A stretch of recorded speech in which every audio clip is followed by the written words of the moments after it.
Okay, we're doing great. So far, we've covered a great deal of important topics. We learned about the role of strategy, about the purpose of a company's goals, mission and vision statements, about the different stages of the industry lifecycle model, and about Porter's 5 Forces framework. That's awesome! In this lesson, we will reinforce what we've learned about Porter's 5 Forces model by applying it in practice. Our task will be to analyze the global sportswear industry. So, let's get started. The sportswear industry is a mature market that shows no signs of decline. People need clothing and love wearing sports apparel in their free time, both outside and at home. In the last few years, the industry has experienced a steady growth, and the total market is expected to reach $180 billion by 2020. Globalization, economic growth, favorable fashion, and style trends play a positive role for the current growth the market is experiencing. So, if we have to imagine the industry life cycle graph we saw earlier, the industry is in this phase right here, where the market is still increasing, but the industry is in its mature phase and the companies in it are profitable and generate stable cash flows. The pie is still growing, and most companies are happy. Right. Let's take off our rosy glasses now and look at the competitive environment in the sportswear industry, shall we? As you remember, that's the force at the very center of the 5 Forces model. These are the companies competing in the industry. There are a few names recognizable at a global level. Nike, Adidas, Asics, Under Armour, Puma, and Lululemon are some of the bigger firms out there. Nike and Adidas own several other notable brands that you've probably heard of.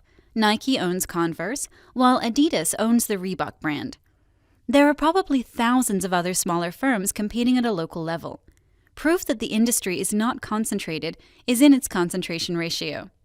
Previously, we learned a concentration ratio of the first 4 players in an industry of over 80% means the industry is highly concentrated.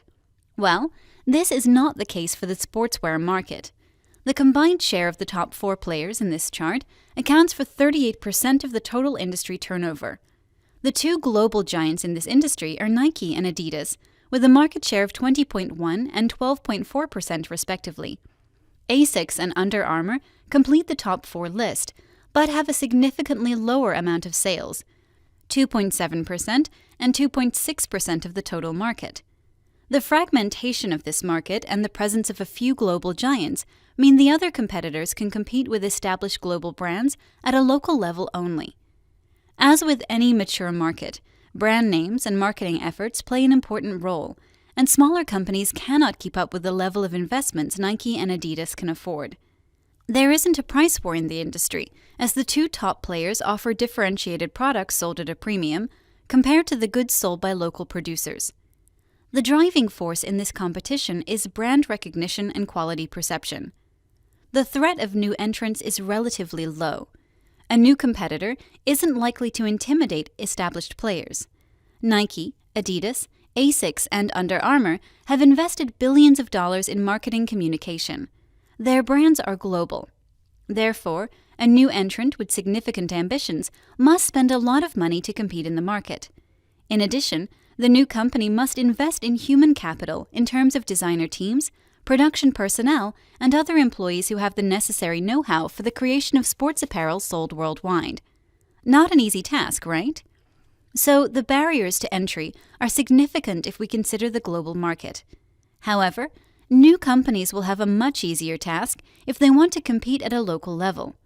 Local competition requires limited amounts of resources, and usually, it is much easier to access existing distribution channels at a local level. If a company aspires to be a global player, perhaps the way to do it is by entering a smaller niche of the market. This requires a smaller investment and allows targeting a specific need of customers. We will explore this topic further in the marketing module of this course. But it makes sense from a strategic perspective too, right?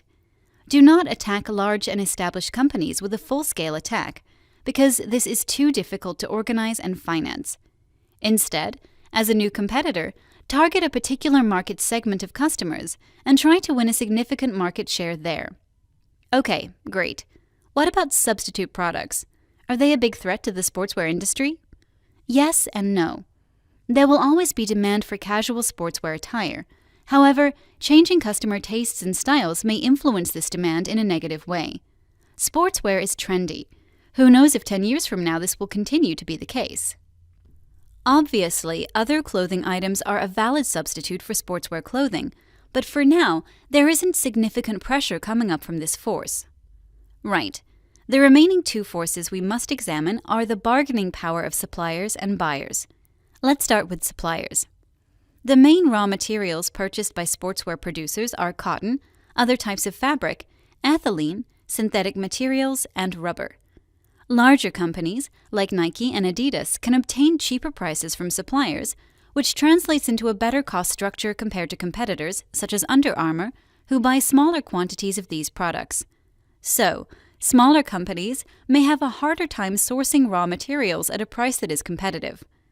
One way to circumvent this issue is by using alternative fabrics, which means also coming up with an innovative product. The number of suppliers in the industry is relatively high. Therefore, we can conclude this force isn't creating too much pressure for companies operating in the industry. What about the bargaining power of customers?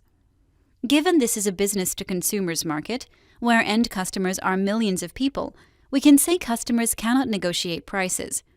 However, it is also true that there are thousands of firms operating in the market. Customers know they have plenty of choice. So, right now, the brands established as global players have differentiated their products to create products of high quality and invest heavily in brand recognition. Companies understand this is a market in which the connection between sports fans and sports stars is strong. Recently, Nike signed a $500 million lifetime contract with LeBron James, one of its most famous testimonials. By creating branded products, market participants differentiate their brand and relate to the outstanding sport achievements of their testimonials. Turns out, the main driving force in the client-firm relationship in the sportswear industry is perceived value and brand recognition. Okay, so in summary, we can say the sportswear industry looks very good at the moment. Established brands like Nike and Adidas do not face too much competition at a global level. They have a good relationship with both suppliers and clients and are not threatened by substitute products and new entrants in the near term. This will do for now. We provided a holistic analysis of the sportswear industry. This is how we apply Porter's 5 Forces framework in practice. An awesome exercise, wasn't it? Thanks for watching.